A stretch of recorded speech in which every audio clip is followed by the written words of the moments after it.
Hello everyone, champion square के online platform पे आप सभी का बहुत बहुत स्वागत है।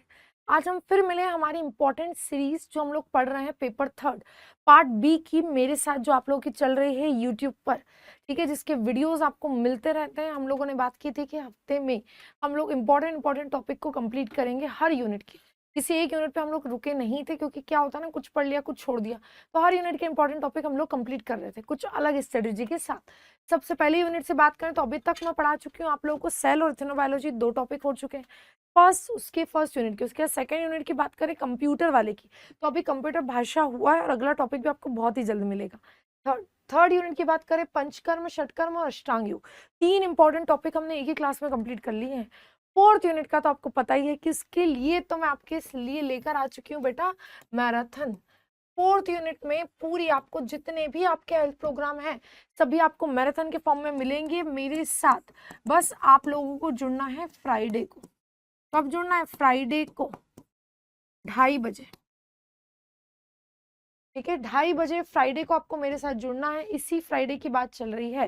2:30 बजे आप लोग जुड़ेंगे, हम लोग पढ़ेंगे हमारा पूरा पेपर थर्ड पार्ट बी।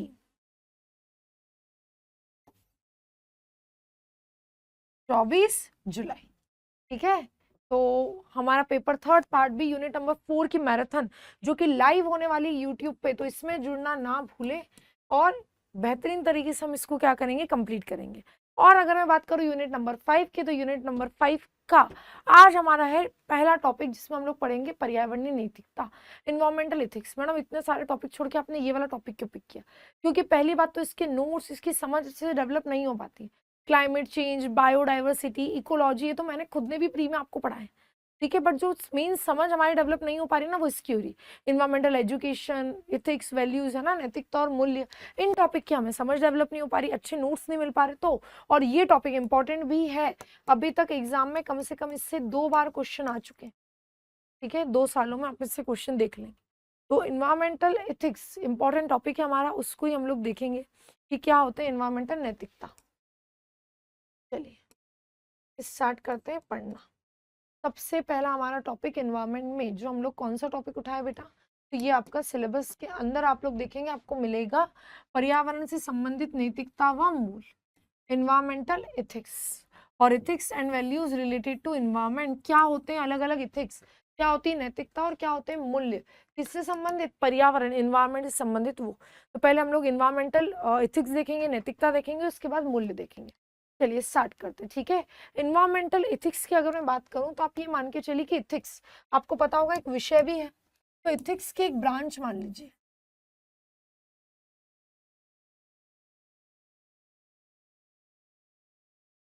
एक शाखा, एक ब्रांच जो किससे डील करवा रही, जो हमें ये बता रही है कि पर्यावरण के लिए हमारे क्या कर्तव्य है, किन नियम व कानून का हमें पालन करना है, our responsibility towards the environment.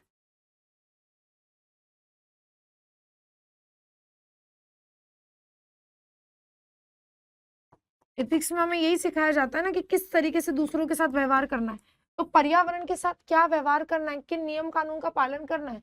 ठीक है, हमें प्रकृति का सम्मान करना है, नेचर की रिस्पेक्ट करनी है, बायोडाइवर्सिटी को कंजर्व करना है।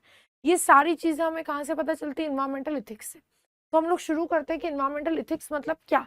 तो इन्वायरमेंटल इथिक्स मतलब वो रिश्ता है ना, वो शाखा जो हमें ये बताएगी मनुष्य और पर्यावरण के बीच क्या नैतिक संबंध है, उसका अध्ययन क्या कहलाता है? Environmental ethics. इन्वायरमेंटल एथिक्स मतलब वो ब्रांच जो ये डील करवाएगी रिलेशन बिटवीन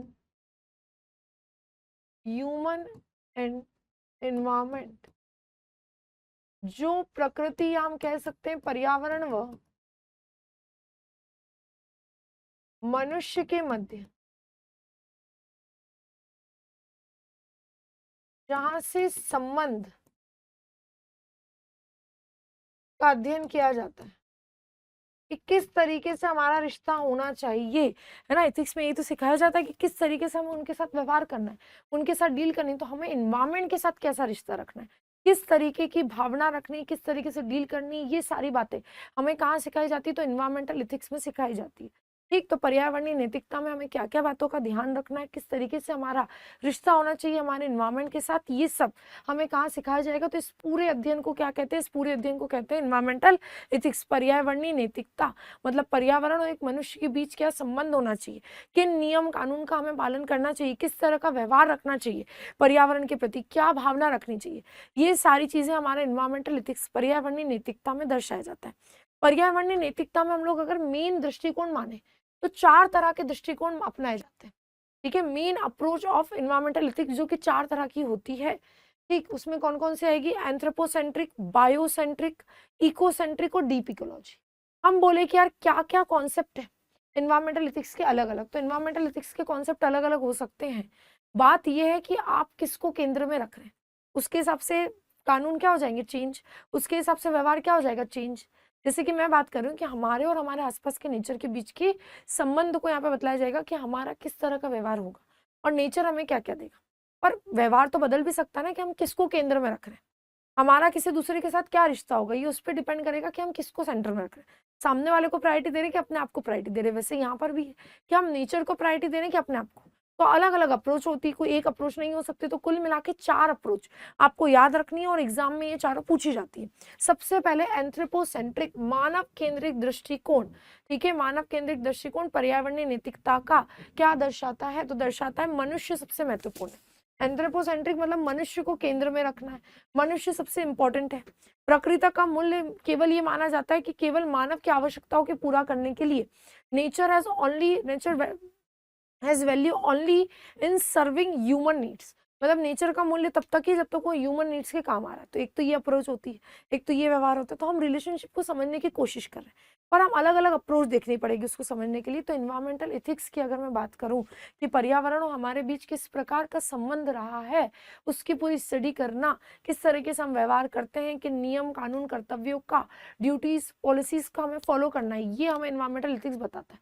पर उसमें अलग अलग दृष्टिकोण आते हैं कि हम किसको केंद्र में रख रहे हैं। एंथ्रोपोसेंट्रिक, मानव केंद्रित दृष्टिकोण मतलब हम मनुष्य को जब केंद्र में रखते हैं और उसके इर्द गिर्द सारी चीजों को घुमाते हैं, हम ये बोलते हैं कि भैया पर्यावरण का अपना कोई महत्व नहीं, हमारे जब तक काम आ रहा है तब तक उसका महत्व है, तो वो एंथ्रोपोसेंट्रिक अप्रोच कहलाएगा। ठीक है, तो एंथ्रोपोसेंट्रिक अप्रोच इन्वायरमेंटल एथिक्स का क्या, जिसमें हम मानव को क्या रख रहे हैं? सेंटर में रख रहे हैं, इंपॉर्टेंस दे रहे हैं। बायोसेंट्रिक अप्रोच जिसमें हम जीव केंद्रित रख रहे हैं कि सभी जीव प्राणियों का आंतरिक मूल्य है। All living being have a intrinsic value. ठीक है, moral concern extend to the living organism. नैतिक चिंता, या हमारे नैतिक चिंता है, नैतिक करते हुए किसकी तरफ बढ़ जाए? जीवों की तरफ, कि जितने भी जीवित जीव हैं उन सभी को हमें बचाना है, वो हमारा मुख्य अंग है, अभिन्न अंग है। ठीक है, वो हमारे लिए बहुत इंट्रिंसिक वैल्यू रखते हैं। अगर ये हम माने तो वो बायोसेंट्रिक अप्रोच कहलाएगा। ठीक है, अगली अप्रोच कौन सी? इकोसेंट्रिक, पारिस्थितिकी केंद्रीय दृष्टिकोण। पूरे पारिस्थितिक तंत्र को क्या मानना? अंतर्निहित मूल्य है। इंट्रिंसिक वैल्यू किसकी मानना? तो इकोसिस्टम की। ये मानना कि human are the part of ecology system. ठीक है, ये मानना कि मनुष्य कोई मालिक नहीं है, कोई ऑनर नहीं है, वो केवल उसका प्रोटेक्टर है, उसका ट्रस्टी, उसका एक छोटा सा हिस्सा है। किसको? इकोलॉजी का। वो कहलाएगा पारिस्थितिक, या हम कहते हैं पारितंत्र केंद्रित दृष्टिकोण, इकोसेंट्रिक अप्रोच। और एक होती है डीप इकोलॉजी, गहन इकोलॉजी, जिसके अंदर, ये तो आपसे नोट में अलग से भी पूछा जा सकता है। तो डीप इकोलॉजी जिसके अंदर क्या कंसीडर किया जा रहा है? तो डीप इकोलॉजी मतलब मानव मूल्य और जीवन शैलियों में मूलभूत परिवर्तनों का वकालत करता है। Calls for the radical change in the human values and life style, promote harmony and respect for all the form of life. Deep ecology मतलब जहां पर इकोलॉजी को सबसे मेन माना गया है, पारितंत्र को सबसे मेन माना गया है, और ये माना गया है कि अगर हम अपने लाइफ स्टाइल में, जीवन शैली में थोड़ा सा चेंज कर लें, ठीक है, अपनी आदतों को थोड़ा सा बदल लें, तो हम पारितंत्र को कोई नुकसान नहीं पहुंचाएंगे, हम उसको अच्छे से रख सकते हैं। ठीक है, जितने भी जीवित जीव है हमें सबका क्या करना है? सम्मान करना है। The feeling of respect for all the creature, ये हमें कौन सिखाता था? Deep ecology. तो ये अलग अलग कॉन्सेप्ट, अलग अलग अप्रोच आती है। तो देखो कैसे आपको उसको डिफाइन करना है, ये पूरा मैं आपको एक 11 मार्कर पढ़ा रही हूँ, आप ये मान के चलिए। कोई पूछेगा कि इन्वायरमेंटल एथिक्स क्या है, तो आप लिख कर आएंगे environmental ethics is a moral relationship between human being and the environment. ठीक है, स्टडी करना। ठीक है, मनुष्य के पर्यावरणीय नैतिकता मनुष्य और पर्यावरण के बीच जो नैतिक संबंध है, जो इथिकल रिलेशन है, उसको पढ़ना, उसको समझना क्या है, हमें बताता है कि हमें हमारे नेचर के साथ किस तरीके से रहना है, हमें हमारे नेचर को किस तरीके से रखना है। वो पूरा रिश्ता, पूरे कर्तव्य, पूरे नियम कानून किसमें, इथिक्स में हमें सिखाए जाते हैं, नैतिकता में हमें सिखाए जाते हैं। तो उसमें हमने कहा है 4 अलग-अलग अप्रोच हो सकती है, 4 अलग-अलग दृष्टिकोण हो सकते हैं। वैसे तो 3 ही मेन अप्रोच होती है, एंथ्रोपोसेंट्रिक, बायोसेंट्रिक और इकोसेंट्रिक, मानव केंद्रिक, जीव केंद्रिक और पारितंत्र केंद्रिक। पर डीप इकोलॉजी भी नोट में आपको याद रखना है। मानव केंद्रिक, मानव को मध्य में रखा है और पर्यावरण का काम केवल हमें अपने संसाधनों को देना और हमारे लिए सर्व करना है, और कोई काम नहीं। बायोसेंट्रिक मतलब जीवों को मध्य में रखा है कि जीव सबसे इंपॉर्टेंट है, उनकी खुद की अपनी अंतर्निहित मूल्य है, इंट्रिंसिक वैल्यू है, ये मान ले। और जहां पर हम पारिस्थितिक तंत्र को सबसे ऊपर रख दे वो होगा आपका इकोसेंट्रिक। और मैं अगर डीप इकोलॉजी की बात करूं तो हम डीप इकोलॉजी में ये कहते हैं ना कि हमें भैया पारितंत्र का क्या करना है, रिस्पेक्ट करनी है, सामंजस्य, हार्मोनी स्थापित करनी पड़ेगी, हर चीज का सम्मान करना पड़ेगा, पूरे पारितंत्र को बचाना पड़ेगा। हमारी छोटी छोटी आदतों में परिवर्तन से हम ये कर सकते हैं कि हमें डीप इकोलॉजी गहन पारिस्थितिक क्या करेगा, बताएगा। ठीक, चलो अब आते हैं हम लोग प्रिंसिपल ऑफ एनवायरमेंटल एथिक्स। ये अपने आप में 7 मार्कर या एक 10 मार्कर हो सकता है कि पर्यावरणीय नैतिकता के क्या क्या सिद्धांत है। आप बोल रहे रिलेशन है तो किन सिद्धांतों पे चलेगा ये रिश्ता, ठीक है, हमारे और हमारे पर्यावरण के बीच का एक नैतिक रिश्ता है, एक इथिकल रिलेशनशिप है, तो किन सिद्धांतों पर, किन प्रिंसिपल पर रिश्ता चलेगा। सबसे पहला प्रिंसिपल आता है इंट्रिंसिक थ्योरी, इंट्रिंसिक वैल्यू, अंतर नेत मूल्य समझना कि प्रकृति और उसके घटकों का अपना खुद का मूल्य है, चाहे कोई मनुष्य हो चाहे ना हो, इन्वायरमेंट तब भी रहेगा, नेचर तब भी रहेगा, इन्वायरमेंट का एक छोटा सा हिस्सा ह्यूमन बीइंग, ये बताने की कोशिश की गई है इंट्रिंसिक वैल्यू में, अंतर्निहित मूल्य में। तो सबसे पहला प्रिंसिपल क्या है नैतिकता का कि भैया अपने आप को ऑनर मानने की जरूरत नहीं है, आप केवल इन्वायरमेंट का एक छोटा सा हिस्सा है। तो nature and it's component have value in themselves independent of human use, ठीक है, केवल मानव का इस्तेमाल ना भी करें, है ना, मानव उपयोग से अगर स्वतंत्र भी मान ले तो भी उसकी तो खुद की अपनी वैल्यू है, नेचर की, एनवायरमेंट की, उसकी जो भी कंपोनेंट है सबकी, बायोटिक, एबायोटिक, सबकी अपनी वैल्यू है। सबसे पहले तो ये। दूसरा sustainability, the theory of sustainability, सतत उपयोग करना, वर्तमान और भविष्य के लिए पारिस्थितिक संतुलन बनाए रखने के लिए संसाधनों के उपयोग को समझाने वाली जो थ्योरी, वो कौन सी थ्योरी है, सस्टेनेबिलिटी थ्योरी। कौन सा प्रिंसिपल हमें बताता है, सततता का जो थ्योरी वो हमें बता रही कि आप use of resources in a way that maintain ecological balance for the present and future, आज के लिए भी रहे और भविष्य के लिए भी रहे। और इसी को हम लोग कहते हैं इंटरजनरेशनल इक्वलिटी, अंतर पीढ़ी समानता, कि भैया जो रिसोर्सेज आपको आज मिल रहे वही आगे भी मिलने चाहिए, है ना, ये पीढ़ियों में क्या रहेगी, समानता। तो ensure equal environmental equality quality for future generation, मतलब ऐसा नहीं हो कि इतना पॉल्यूशन हम लोग कर दे, चीजों को इस तरीके से बिगाड़ दे कि क्वालिटी उनको वो ना मिल पाए जो आज की तारीख में हमें मिल रही। तो इसको हमने क्या कहा, सबसे पहले तो इंट्रिंसिक वैल्यू, कि इन्वायरमेंट का, नेचर का अपना खुद की इंट्रिंसिक वैल्यू है, ठीक है, जिसको आप कंपेयर नहीं कर पाते, इंडिपेंडेंट ऑफ ह्यूमन यूज, मतलब मानव के या काम ना भी आए तो भी वो अपने आप में अस्तित्व रखता है, उसको किसी की जरूरत नहीं। दूसरी चीज सस्टेनेबल यूज, या हम लोग कह सकते हैं इंटरजनरेशनल इक्वलिटी, ये आपको याद रखना, अंतर पीढ़ी समानता, सततता और समानता। हमें संसाधनों का इस तरीके से उपयोग करना है कि आज भी रहे और आगे भी रहे, और साथ ही साथ उनकी गुणवत्ता भी बने रहे, उनकी क्वालिटी भी मेंटेन रहे। ऐसा नहीं कि आज की क्वालिटी तो बहुत अच्छी, भविष्य में जाके क्वालिटी एकदम खराब हो जाए, ठीक है। अगला जो प्रिंसिपल है जिसपे हम लोग काम करते हैं, एनवायरमेंटल जस्टिस, पर्यावरणीय न्याय, पर्यावरण के लिए क्या सही है क्या गलत है, इस बात को समझना पड़ेगा कि कौन सी चीज पर्यावरण को क्या पहुंचाएगी लाभ और कौन सी हानि। बोलते हैं ना, आप जस्टिस नहीं कर पा रहे हो इस चीज के लिए, जस्टिस नहीं कर पा रहे हो मतलब आप एनवायरमेंटल जस्टिस को समझना पड़ेगा कि एनवायरमेंट के लिए क्या चीज सही है और क्या चीज गलत है, कौन सी चीज उसको हानि पहुंचाएगी, कौन सी चीज उसको लाभ, और उसी हिसाब से हमें उसको करना पड़ेगा। तो पर्यावरणीय लाभ और हानियों का न्याय संगत वितरण, fair distribution of environmental benefits and burden. ठीक है, आप कह रहे हो कि आपको अर्बनाइजेशन करना है, शहरीकरण करना है, पर ऐसा भी नहीं करना है कि यार पूरे फॉरेस्ट ही खत्म कर दिए, थोड़े फॉरेस्ट रहे, थोड़ा अर्बनाइजेशन हो जाए, बैलेंस चीजें चले, ठीक है। तो फेयर डिस्ट्रीब्यूशन हमें करना है, शहरीकरण हमें करना है, इंडस्ट्रियलाइजेशन करना है, पर ऐसा नहीं कि इन्वायरमेंट को खत्म ही कर दे। इक्वल डिस्ट्रीब्यूशन होना चाहिए, क्योंकि हम डेवलपमेंट और हम लोग कंजर्वेशन दोनों पे साथ में काम कर रहे हैं, हम लोग संरक्षण और विकास साथ में चलाना चाहते हैं, तो कुछ ना कुछ के तो लाभ और हानि होंगे, ठीक है। तो उसका फेयर डिस्ट्रीब्यूशन होना चाहिए। रिस्पॉन्सिबिलिटी एंड स्टewardship, उत्तरदायित्व और प्रबंधन, पर्यावरण की देखभाल और प्रबंधन की नैतिक जिम्मेदारी मनुष्यों की है।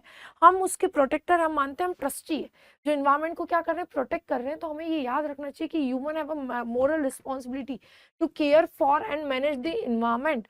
पर्यावरण की देखभाल करे, प्रबंधन करे, ये उसकी नैतिक जिम्मेदारी है। ठीक है। और प्रिकॉशनरी प्रिंसिपल, पूर्व सावधानी सिद्धांत, पूर्ण वैज्ञानिक निश्चितता की कमी पर्यावरण हानि को रोकने के उपायों में देरी का कारण नहीं बनना चाहिए। ठीक है। इसका क्या मतलब है, तो lack of full scientific certainty should not be the reason to postpone measure to prevent environmental harm.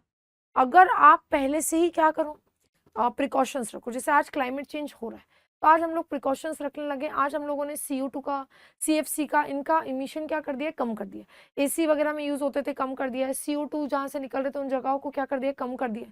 ठीक है। प्लांटेशन को हम लोग क्या कर रहे हैं, प्रमोट कर रहे हैं। तो आपको प्रिकॉशनरी प्रिंसिपल पे काम करना पड़ेगा। ऐसा नहीं है कि आप आज करते जाओ और एकदम से आप सोचो कि यार नहीं, अब हमारे पास चीजों की कमी है तो हम रोक नहीं पाएंगे।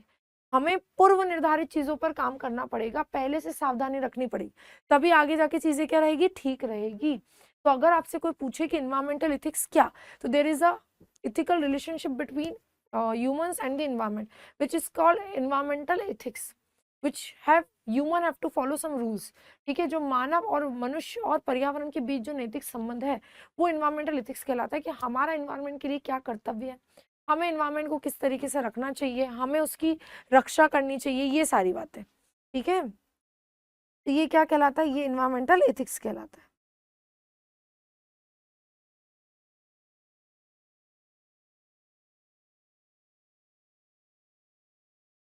मतलब इन्वायरमेंटल एथिक्स को अगर मैं सही से डिफाइन करूं तो इन्वायरमेंटल एथिक्स क्या है।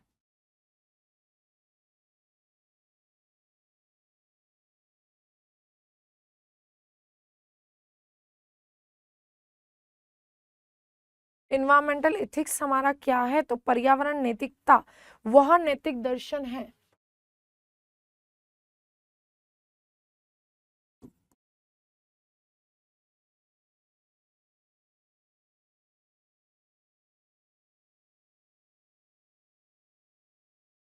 पर्यावरणीय नैतिकता वह नैतिक दर्शन है जो मनुष्य के प्रकृति के प्रति कर्तव्यों को निर्धारित करता है।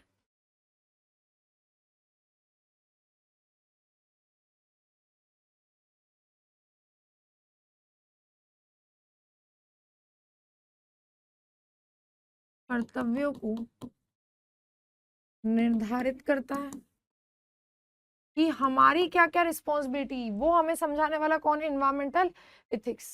ठीक है। तथा पर्यावरण संरक्षण, संसाधनों का सतत उपयोग और जैव विविधता संरक्षण पर बल देता है। किन किन पर, तथा पर्यावरण व जैव विविधता संरक्षण व संसाधनों के सतत उपयोग पर बल देता है। ठीक है। इसकी डेफिनेशन याद रखना बहुत इंपॉर्टेंट है, इसीलिए मैंने आपको क्या की है, यहाँ पर एक्सप्लेन की है कि इन्वायरमेंटल एथिक्स क्या होगा। Environmental ethics is a moral philosophy that define the responsibility of humans towards the nature.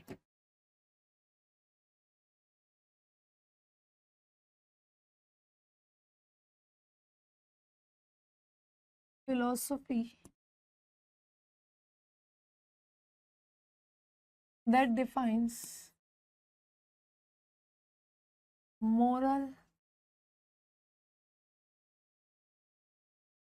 responsibilities of human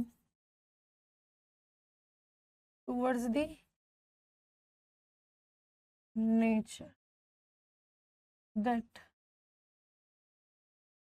human have to conserve environment and biodiversity,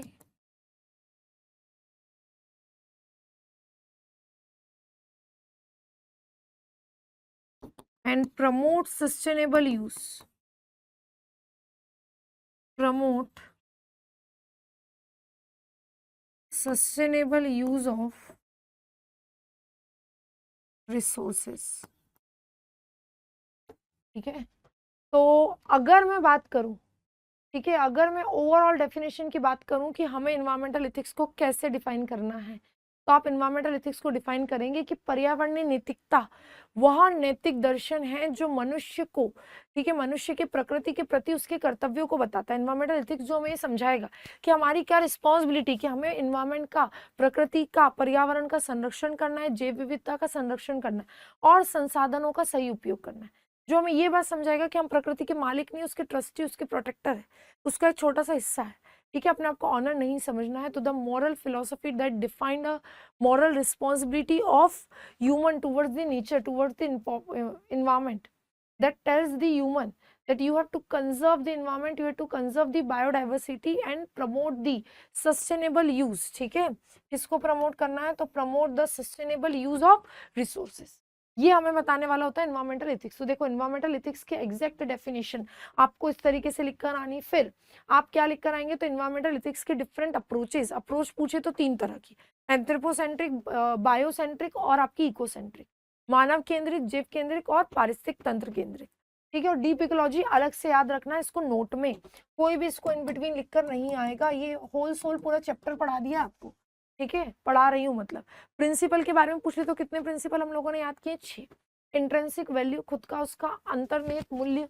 ठीक है, सततता, सस्टेनेबिलिटी, इंटरजनरेशन इक्वलिबिलिटी, अंतरपीढ़ी जो समानता, उसके बारे में बात। इन्वायरमेंटल जस्टिस, पर्यावरणीय न्याय के बारे में। रिस्पॉन्सिबिलिटी एंड स्वेडरशिप, मतलब हमारे उत्तरदायी प्रबंधन के बारे में बताएगा। और प्रिकॉशनरी प्रिंसिपल, पूर्व सावधानी सिद्धांत, इनके बारे में हमें क्या करना है? पढ़ना है। ठीक है, चलो आगे की बात करते हैं। पर्यावरणीय नैतिकता का महत्व क्या है? Importance of environmental ethics. Environmental ethics हमें क्या करेगा? तो अभी तो मैंने बताया हमारी मॉरल वैल्यूज के बारे में हमें बताता है कि हमें क्या करना है, क्या नहीं करना है। अगर इन्वायरमेंटल एथिक्स हमें नहीं बताता, हमें रिलेशनशिप के बारे में नहीं पता चलता कि हमारा क्या कर्तव्य है, हमारी क्या रिस्पॉन्सिबिलिटी है, तो हम कभी भी सतत विकास की तरफ नहीं बढ़ पाते, सस्टेनेबल यूज को प्रमोट नहीं कर पाते। तो सबसे पहला है, हमने कहा इंपॉर्टेंस क्या है, तो प्रमोट सस्टेनेबल डेवलपमेंट, सतत विकास को क्या दिया जा रहा है? यहाँ से बढ़ावा। दूसरा, यहाँ पे प्रकृति और जैव विविधता के संरक्षण में हमें सहायता मिल रही है। हमें जब ये पता चलेगा कि हमें किस तरीके से डील करना है, किस तरीके से मैनेज करना है, तो हम ये बता पाएंगे ना। तो help in conservation of nature and biodiversity, प्रकृति के न्याय और समानता का सुनिश्चित करना। Ensure environmental justice and equality, कि भैया हर जीव का अपने जीवन का अपना अधिकार है, हमें एक छीनने का अधिकार नहीं है। जीव हत्या, पेड़ पौधों को अनावश्यक काटना, ये हमारा काम नहीं है। तो इससे हमें प्रमोट किया हमने सस्टेनेबल डेवलपमेंट को, सतत विकास को हमने यहीं से क्या दिया? बढ़ावा दिया, जब हमें पता चला कि हमारे क्या मॉरल वैल्यूज है, क्या रिस्पॉन्सिबिलिटी। ठीक है, फिर हमने क्या किया? तो हम कंजर्वेशन कर पाए किनका? हमने पर्यावरण का, जैव विविधता का संरक्षण कर पाए, जीवों को बचा पाए। ठीक है, पर्यावरण के न्याय और समानता को सुनिश्चित कर पाए, ensure environmental justice and equity. ठीक है, उसके बाद हमें पता चला किसके बारे में? पर्यावरण के प्रति जिम्मेदार व्यवहार के लिए मार्गदर्शन मिला, हमें एक गाइडेंस मिला। इन्वायरमेंटल इथिक्स जब हमने देखा, हमने पढ़ा, समझा, तो हमें पता चला कि हमारा क्या व्यवहार होना चाहिए, हमारी क्या क्या रिस्पॉन्सिबिलिटी है, ये हमें पता चला। और वर्तमान और भविष्य की पीढ़ियों के कल्याण के लिए बहुत जरूरी था, जिसमें ये पता चल पाए कि आज के रिसोर्सेज की क्वालिटी भी मेंटेन रखना है। ठीक है, केवल खपत से कुछ नहीं होगा। तो ये सारी चीजें हमें क्या हुई? यहाँ से पता चली। आगे की यदि हम लोग बात करें, issues related to environmental ethics, क्या क्या दिक्कत है, क्यों हम इन्वायरमेंटल एथिक्स का फॉलो नहीं कर पा रहे हैं? तो देखो दिक्कत क्या क्या है। सबसे पहले तो प्राकृतिक संसाधनों का अति दोहन, अति शोषण, over exploitation of natural resources. Natural resources का हम लोग ओवर एक्सप्लॉयटेशन कर रहे हैं। ठीक है, एक दिक्कत ये है। अगली दिक्कत क्या है? प्रदूषण और जलवायु परिवर्तन, ओवर एक्सप्लॉयटेशन कर रहे हैं। और जो मानव हमारे डेवलपमेंट की तरफ, विकास की तरफ बढ़ने के चक्कर में, है ना, विकास डेवलपमेंट की तरफ बढ़ने के चक्कर में हम लोगों ने क्या कर दिया? पेड़ पौधों को काट दिया, जिससे जलवायु परिवर्तन हो गया। ठीक है, और प्रदूषण बढ़ते ही जा रहा है। तो पॉल्यूशन और क्लाइमेट चेंज, हम बायोडाइवर्सिटी को खोते जा रहे हैं, जो अलग अलग प्रजातियां हैं, स्पीशीज, उनको खोते जा रहे हैं, वो विलुप्त होती जा रही है, एक्सटिंक्ट होती जा रही है। पर्यावरण के साथ अन्याय हो रहा है, असमानता हो रही है। पर्यावरण को हम अपने हिसाब से चलाने की कोशिश कर रहे हैं, जबकि पर्यावरण का हम एक छोटा सा हिस्सा। ठीक है, तो एनवायरमेंट के साथ जो है इनजस्टिस और इनइक्वलिटी हो रहा है, और विकास और संरक्षण के बीच संघर्ष है। ये क्वेश्चन मुझे लगता है अलग से भी आ सकता है। Conflict between the development and conservation, ये तो सबसे बड़ी बात है कि आप डेवलपमेंट की तरफ बढ़ रहे हो तो कंजर्वेशन नहीं कर पा रहे हो, क्योंकि अगर इंडस्ट्री बनानी तो पेड़ तो काटने ही पड़ रहे हैं। तो क्या किया जाए? जगह तो यही है, जमीन तो यही है, मिट्टी तो यही है, खाने वाले लोग ज़्यादा हो गए तो कृषि में केमिकल का यूज़ तो होगा ही होगा। तो ये सारी चीज़ें हमें क्या दे रही है, दिक्कत दे रही है। ठीक है, तो अगर आप कह रहे हैं कि एनवायरमेंटल एथिक्स को अगर आपको प्रमोट करना है, लोगों को जागरूक करना है, तो क्या कर सकते हैं? तो सबसे पहले तो आप लोगों को क्या कर सकते हैं, एजुकेट करना, अवेयर करना। जैसे आपके पूरे सिलेबस में टॉपिक आए ही क्यों, है ना, एनवायरमेंटल चेंज, एनवायरमेंटल कंजर्वेशन, ये टॉपिक है ही क्यों, मानव गतिविधियों का पर्यावरण पर प्रभाव, ये सब है ही क्यों, ताकि हमें पता चले कि हम जो कर रहे हैं वो सही नहीं है, उससे हमारे एनवायरमेंट को नुकसान पहुंच रहा है। ठीक है, तो हमने कहा पर्यावरणीय शिक्षा और जागरूकता देनी पड़ेगी, स्ट्रॉन्ग इन्वायरमेंटल लॉज और पॉलिसीज बनानी पड़ेगी, टैक्स लगाने पड़ेंगे, चीजों को बैन करना पड़ेगा, कम्युनिटी पार्टिसिपेशन की सख्त जरूरत पड़ेगी, समुदाय की भागीदारी की। ठीक है, कई सारे लोगों को मिलकर काम करना पड़ेगा, अकेले से काम नहीं होगा। सस्टेनेबल लाइफ स्टाइल यूज करनी पड़ेगी हमें, मतलब हमें इस तरह से रिसोर्सेज का यूज करना पड़ेगा कि वो आज भी रहे और आगे भी रहे। और मीडिया और प्रौद्योगिकी के माध्यम से हमें लोगों को क्या करना पड़ेगा, ज्यादा प्रमोट करना पड़ेगा, इसको जोड़ना पड़ेगा। तो ये कुछ काम किए जा सकते हैं किससे, एनवायरमेंटल एथिक्स से रिलेटेड। तो देखो, एक 10 मार्कर जो आप लोगों का बेहतरीन तरीके से तैयार हो सकता है, कोई भी इसको फॉर ग्रांटेड नहीं लेगा, अच्छे से अपने नोट्स में इसको पूरा बनाएगा कि पर्यावरणीय नैतिकता क्या होती है। तो यह एक तरह का हमारा मॉरल फिलोसफी है that defined us the ethical responsibility और moral responsibility of human towards their nature, that human nature के लिए, that human have to conserve environment and biodiversity and promote sustainable use of resources। ये आपको याद रखना है। तो अगर हिंदी में बात करूं तो वह नैतिक दर्शन है जो मनुष्य की प्रकृति के प्रति कर्तव्यों को निर्धारित करता है तथा पर्यावरण व जैव विविधता संरक्षण व संसाधनों के सतत उपयोग पर क्या देता है, बल देता है। ठीक है, वो क्या हो जाएगा आपका एनवायरमेंटल एथिक्स। कोई भी राइटिंग पे नहीं जाएगा, जल्दी जल्दी मैंने लिख दी डेफिनेशन आपको बताने के लिए, बाकी तो शॉर्ट में यहाँ लिखी हुई थी, शॉर्ट में तो यहाँ लिखी हुई थी, मैंने उसको डिटेल किया है कि आपको किस तरीके से लिखना है। तो वो पूरा नॉलेज, वो पूरी स्टडी जो आपको ये बताएगा कि आपकी क्या रिस्पॉन्सिबिलिटी है, आपको क्या क्या करना है, एनवायरनमेंट को बचाना है, कंजर्व करना है, बायोडाइवर्सिटी को बचाना है, सतत उपयोग करना है, ये 2-4 वर्ड तो याद ही रखना है। ठीक है, और इसको हमें क्या करना है, लिख कर आना है। ठीक है, फिर कोई आपसे पूछे कि different approach in environmental ethics, पर्यावरण नैतिकता के प्रमुख दृष्टिकोण क्या क्या हो सकते हैं, मानव केंद्रित, जीव केंद्रित और आपका पारिस्थितिक केंद्रित, या हम कह सकते हैं इको सेंट्रिक। फिर कोई पूछ ले तुम्हारा डीप इकोलॉजी क्या होती है, तो गहन पारिस्थितिक अध्ययन, मतलब जहां पर हम पारिस्थितिक को बहुत इंपॉर्टेंट मान रहे हैं और हम ये सोच रहे हैं कि चारों तरफ चारों चीजें उसके आसपास घूम रही है, तो हमें हार्मोनी स्टेब्लिश करनी पड़ेगी, सामंजस्य स्थापित करना पड़ेगा, सभी को सम्मान की भावना से देखना पड़ेगा और छोटे मोटे चेंजेस लाने पड़ेंगे, परिवर्तन लाने पड़ेंगे। ठीक है, मूल्यों को समझना पड़ेगा, वैल्यूज को समझना पड़ेगा, जिससे सारी चीजें क्या हो जाएगी, बैलेंस हो जाएगी। तो ये आपको नोट में याद रखना है। फिर कोई प्रिंसिपल पूछ ले तो 6 प्रिंसिपल याद रखने हैं। अंतर्निहित मूल्य, सततता और अंतरपीढ़ी समानता, इंट्रिंसिक वैल्यू, सस्टेनेबिलिटी और इंटरजनरेशनल इक्वलिटी। ठीक है, दूसरा एनवायरमेंटल जस्टिस, रिस्पॉन्सिबिलिटी एंड स्टेवरशिप और प्रिकॉशनरी प्रिंसिपल, पर्यावरणीय न्याय, उत्तरदायित्व प्रबंधन और पूर्व सावधानी सिद्धांत, इनको याद करना है। इसके अलावा लाभ और हानि क्या है, चुनौतियां क्या है। लाभ तो क्या क्या हुए, हमें सतत विकास को हमने बढ़ावा दे पाए, है ना, कंजर्व कर पाए, संरक्षण कर पाए हम लोग पर्यावरण का और बायोडाइवर्सिटी का, हमें पर्यावरण के न्याय और उसकी समानता को सुनिश्चित कर पाए, इंश्योर कर पाए, हमें अपनी जिम्मेदारी के बारे में पता चला, और हम आज की पीढ़ी और आगे की पीढ़ी दोनों को ध्यान में रख के काम कर रहे हैं।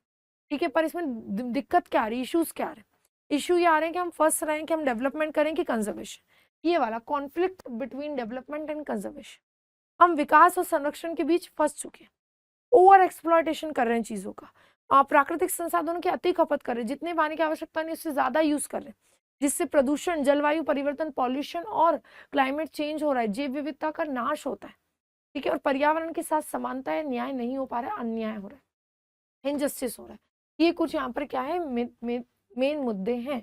तो इनको रिजॉल्व कैसे किया जा सकता है, तो रिजॉल्व कैसे किया जा सकता है, तो आप लोगों को शिक्षित करो, प्रमोट करो, है ना, सबकी पार्टिसिपेशन को सुनिश्चित करो, कम्युनिटी पार्टिसिपेशन, समुदाय की भागीदारी को सुनिश्चित करो। ठीक है, हमारे जो लॉज है, पॉलिसीज, उनको और मजबूत बनाओ ताकि कोई भी क्राइम करने से पहले 2 बार सोचे, और सतत जीवन शैली का पालन करो, सस्टेनेबल लाइफ स्टाइल को अपनाओ, तब जाकर कुछ चीजें क्या हो सकती, ठीक हो सकती है। तो ये तो बात हुई हमारे एनवायरमेंटल एथिक्स की। अब हम लोग बात करेंगे हमारे एनवायरमेंटल वैल्यूज की। ठीक है, पर्यावरणीय मूल्य की।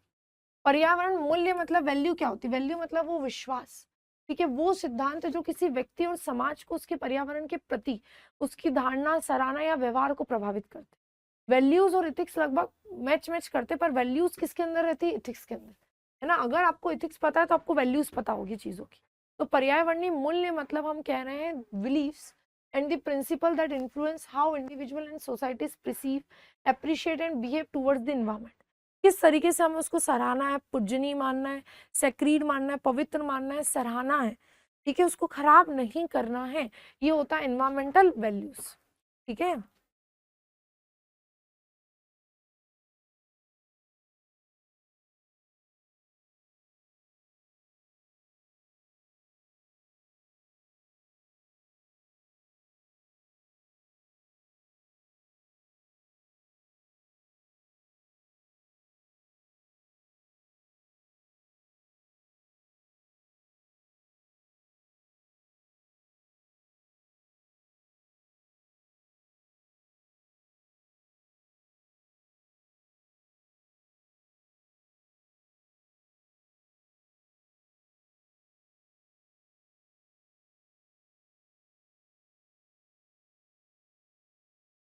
ठीक है, तो हमने इन्वायरमेंटल एथिक्स में क्या जाना? इन्वायरमेंटल एथिक्स में हमने जाना कि हमारी क्या रिस्पॉन्सिबिलिटी, और मूल्यों में हम ये बताएंगे कि भैया प्रकृति हमारे लिए क्या है। वो होते हैं हमारे मूल्य। पर्यावरणीय वैल्यूज या इन्वायरमेंटल वैल्यूज में हम बताएंगे कि पर्यावरण हमारे लिए क्या है, ठीक है, पर्यावरण हमें कितना महत्वपूर्ण है, ये सब बताना क्या कहलाते हैं? मूल्य। इन्वायरमेंटल अगर हम बात करें, मेजर इन्वायरमेंटल वैल्यूज हमारे लिए क्या क्या है, तो इन्वायरमेंट में हम किन किन चीजों को वैल्यू दे रहे हैं। इकोलॉजिकल वैल्यू है कि हमें पारिस्थितिक मूल्य को समझना पड़ेगा, जीवन समर्थन प्रणालियों को बनाए रखता है, ठीक है, तो हमें इकोलॉजी को क्या करना पड़ेगा? Maintain life support system. तो हमें पारिस्थितिक वैल्यू पता चली, जहां से हमें मूल्य पता चलेगा कि इंपॉर्टेंस क्या है उसका, क्या महत्व है। तो भैया इकोलॉजी हमारे पूरे लाइफ सिस्टम को चला रही, पूरे लाइफ स्पेन को चला रही। पेड़ नहीं होंगे ऑक्सीजन कौन देगा? ऑक्सीजन नहीं होंगे हम जी नहीं पाएंगे। पेड़ पौधे छाया फल फूल सब जरूरी है। दूसरी बात एस्थेटिक वैल्यू हमें पता चली। एस्थेटिक वैल्यू क्या पता चली हमें? इन्वायरमेंट की, कि प्रकृति से सौंदर्य और प्रेरणा प्राप्त होती है। भैया नेचुरल चीजों में चले जाओ, लोग बोलते हैं ना हिल स्टेशन जाके बैठ जाओ, पहाड़ी हिल और ना और बड़ी बड़ी अच्छी ग्रीनरी है वहां पे, तो क्या मजा आ जाता है। तो हम क्या कह रहे हैं? सौंदर्यात्मक मूल्य पता चला। एक तो पारिस्थितिक मूल्य पता चला कि भैया पूरा इन्वायरमेंट हमारे इकोलॉजी को बनाए रख रहा है और उसी इकोलॉजी के अंदर हमारा जीवन संभव। दूसरा हमें सौंदर्यात्मक मूल्य पता चला कि भैया अगर हरियाली नहीं होगी तो कुछ भी अच्छा नहीं दिखेगा। तो प्रकृति में से सौंदर्य और प्रेरणा प्राप्त होती है, ब्यूटी एंड इंस्पिरेशन। आर्थिक मूल्य पता चला कि भैया कई सारे लोगों का लिवलीहुड इसी से चल रहा है, आजीविका और विकास इसी से चल रहा है, संसाधन इसी से प्राप्त हो रहे हैं हमें, है ना, क्योंकि इंडिया रिच है अपनी एग्रीकल्चर में, इंडिया रिच है अपनी मेडिसिनल प्लांट में, औषधि पौधों में। तो हमने कहा संसाधन हमें यहीं से मिल रहे हैं। सामाजिक मूल्य पता चला। सामाजिक मूल्य पता चला कि भैया नेचर एक दूसरे से जोड़ के रखता है हमें, हमें समझाता है कि भैया क्या क्या चीजें करनी चाहिए, आगे आने वाली पीढ़ियों के लिए क्या क्या बचा के रखना है, ठीक है। और हमें नैतिक मूल्यों के बारे में पता चला, नैतिक और आध्यात्मिक मूल्य, इथिकल वैल्यूज के बारे में पता चला कि ये हमारी ड्यूटी है कि हमें नेचर को क्या करना है? प्रोटेक्ट करना है। तो देखो मूल्य का मतलब होता है महत्व, हमें ये बताना कि क्या महत्व है, क्या इम्पोर्टेंस है, ये बताना हमें, क्यों उसकी रक्षा करनी है, ये बताना किसका काम है? एनवायरमेंटल वैल्यूज का, क्यों रक्षा करनी है। तो उन्होंने हमें भैया मूल्य बता दिए कि क्या क्या है, मेजर जो एनवायरमेंटल मूल्य है, एनवायरमेंटल वैल्यूज है वो क्या क्या है। तो इकोलॉजिकल वैल्यू है उसकी, इकोलॉजिकल वैल्यूज मतलब हमारा पूरा जीवन चक्र चलाने वाला हमारा एनवायरमेंट ही हमारी इकोलॉजी है। फिर दूसरी उसकी एस्थेटिक वैल्यू है, इंस्पिरेशन और ब्यूटी, सौंदर्य और प्रकृति में प्रेरणा कहाँ से आ रही? तो भैया प्राकृतिक चीजों से आ रही। आर्थिक मूल्य है, हमारी कृषि से, हमारे पेड़ पौधों से, औषधि पौधों से ही हम लोग इकोनॉमिकल ग्रोथ कर पा रहे हैं, लिवलीहुड चला पा रहे हैं, तो इकोनॉमिकल वैल्यूज है। सामाजिक मूल्य, इससे समाज को एक दूसरे से जोड़ना, ठीक है, एक पीढ़ी के दूसरी पीढ़ी के बारे में सोचना, मनोरंजन, सारी चीजों को बढ़ावा देता है, promote health culture and recreation. और इथिकल और स्पिरिचुअल वैल्यूज भी है, मूल्य भी है, ठीक है। इससे हमें ये पता चलता है कि भैया ये नेचर हमारे लिए कितना जरूरी है और हमें इसकी क्या करनी है? रक्षा करनी है, ठीक है। तो हम अगर कोई पूछे कि what is environmental values and why it is important, पर्यावरणीय मूल्य क्या होते हैं और ये क्यों जरूरी है,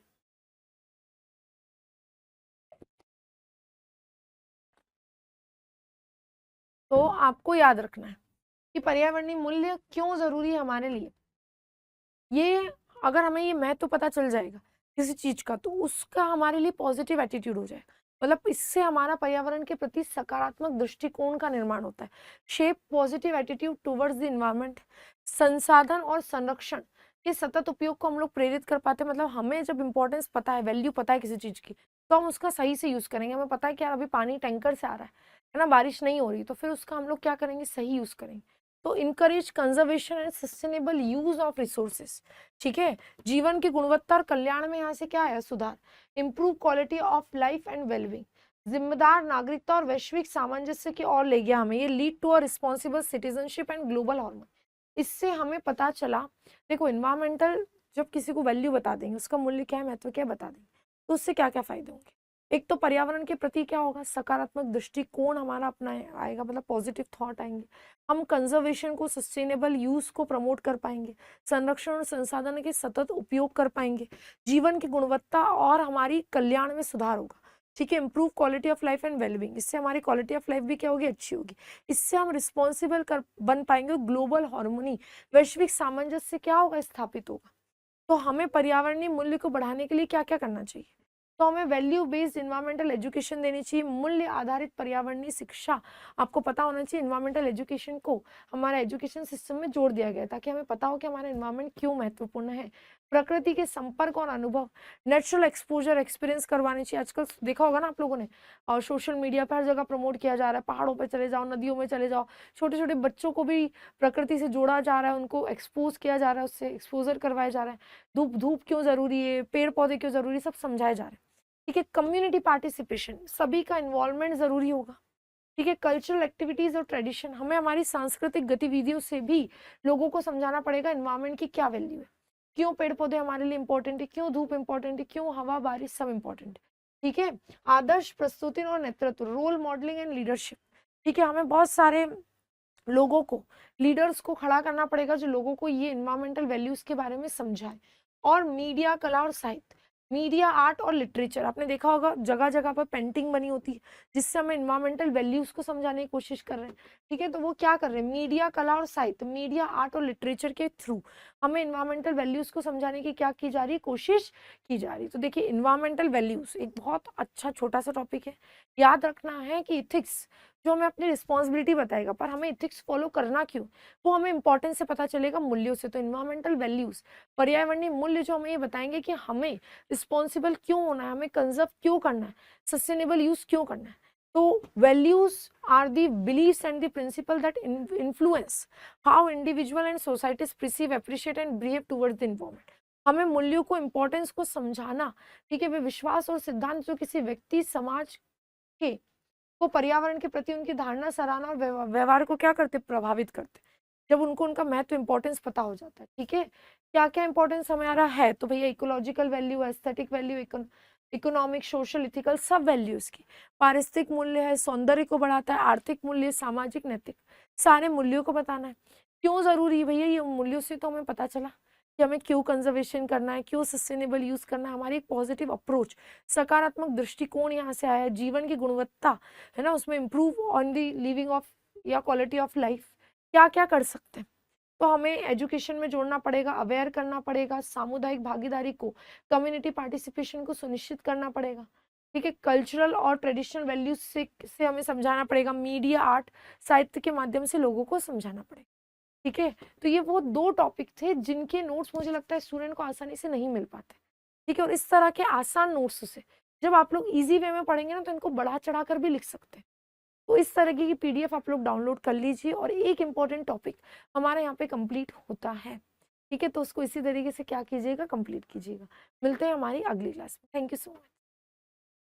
और हाँ, रुक जाइए, अगली क्लास से पहले, अभी तो हम लोग फ्राइडे को मिलेंगे हमारी लाइव क्लास में, जिसमें हम लोग क्या करेंगे, हमारी पूरी मैराथन। बाकी ये जो वीडियो वाली क्लास है इसमें तो हम लोग मिलते रहेंगे। Thank you so much.